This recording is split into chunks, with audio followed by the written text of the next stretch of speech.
You've been eating less, you've been fasting, you've been trying, and the scale is just sitting there laughing at you. The thing nobody tells you. Fat loss doesn't fail because you're lazy, it fails because you're making invisible mistakes, ones that feel like doing the right thing. This video breaks down all 7 of them, so you can finally stop spinning your wheelchairs. What's frustrating?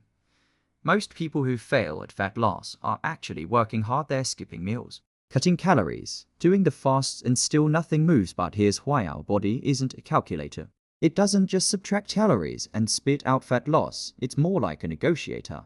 And if you're making the wrong moves, it digs in its heels and holds onto every ounce of fat like it's preparing for a famine. The 7 mistakes we're covering today, They're triggering exactly that survival response. and most people don't even know they're doing it. So let's talk about what's actually going on under the hood. Your body has one job above everything else: survive. And fat is its emergency fuel reserve. It doesn't give that up easily. In fact, Your body will do everything in its power to protect it, slow your metabolism, spike your hunger hormones, drain your energy, all to keep you from burning that stored fat. Hink of your metabolism like a campfire. When everything's working right, it burns steadily, efficiently, all night long. But when you make the wrong moves, douse it with water, smother it, starve it of oxygen, it flickers out, and then you're left wondering why there's no heads. What these 7 mistakes do one by one: they throw water on your metabolic fire. And the sneaky part, each one feels like the right thing to do. Meet John. John is doing everything he thinks is right. He's fasting,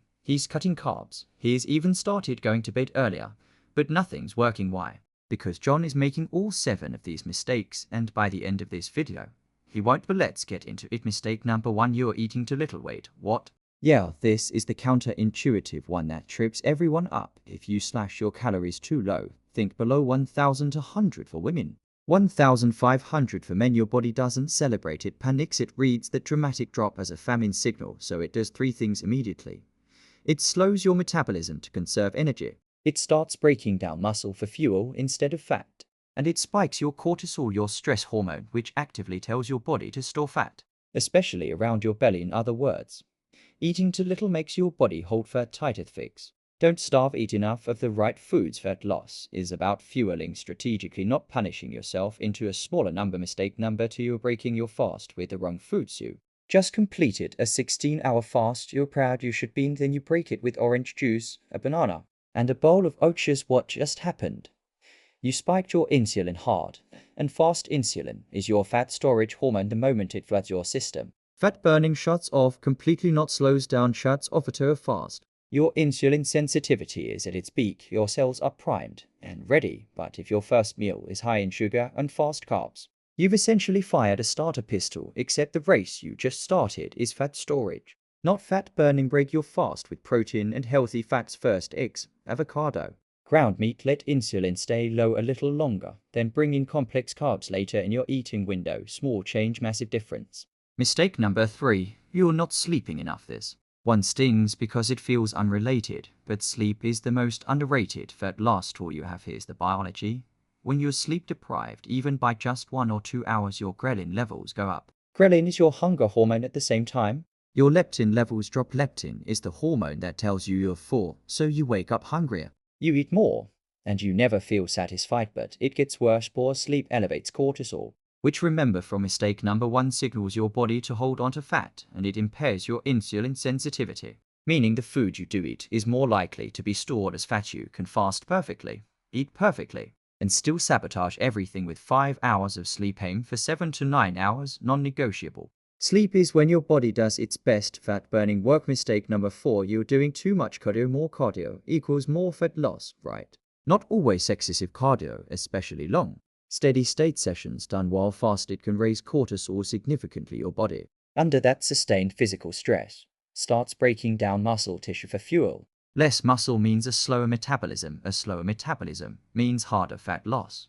Long term, there's also the compensation effect. Studies show that people who do long cardio sessions tend to unconsciously eat more afterward and move less for the rest of the day. Your body is smart. It finds a way to balance the Bookster sweet spot: 2 to 3 sessions of moderate cardio per week, combined with resistance training to preserve muscle. Train smarter, not longer. Mistake number 5: you're chronically stressed. Stress isn't just a feeling, it's a hormone event. Every time you're stressed: work, relationships, finances, Doom scrolling at 11 p.m. Your body releases cortisol, and cortisol's job, evolutionarily speaking, is to prepare you to fight or run from a threat. Part of that preparation, storing fat around your midsection for quick energy access. The cruel irony. Stressing about not losing fat is literally making it harder to lose fat. You can't outfast chronic stress. Meditation, walks, breathwork, limiting news consumption. These aren't soft suggestions. They're metabolic tools. Mistake number 6. You're not drinking enough water. Simple, overlooked, costly. Or liver is responsible for metabolizing stored fat, but your liver also steps in to help your kidneys. When you're dehydrated, when it's busy doing that, it slows down fat metabolism. On top of that, mild dehydration is often mistaken for hunger, so you eat when you should have just had a glass of water. Drink at least 2 to 3 liters of water daily, more on training days or in hot weather. keep it simple, keep it consistent. Mistake number 7. You are not being patient enough. This is the one nobody wants to hear, but it might be the most important. Real Sustainable fat loss happens at about 0.5 to 1 kilogram per week. That's it. If you're losing faster than that, there's a good chance you're losing muscle, water, or both, not actual fat. To sweat. Problem is that most people expect dramatic results in 2 weeks and quit at week 3 when the scale stalls. But the scale stalling is normal. Your body goes through adaptation phases. Water retention fluctuates. Progress isn't linear. What you interpret as failure is often your body adjusting, and it's right on schedule. Trust the process. Measure progress monthly, not daily, and stop quitting right before it starts to work. So let's bring it all together. Exactly what to do starting today. A 7-point fat loss fix. 1. Stop under eating. Hit at least 1,100 to 1,500 calories minimum, built around protein at every meal. Fuel the fire. Don't smother it to break your fast with protein and healthy fats first. Eggs, meat, avocado. Save the fruit and carbs for later in your eating window. 3. Protect your sleep like it's your most important training session. 7 to 9 hours every night. For pull back on excessive cardio.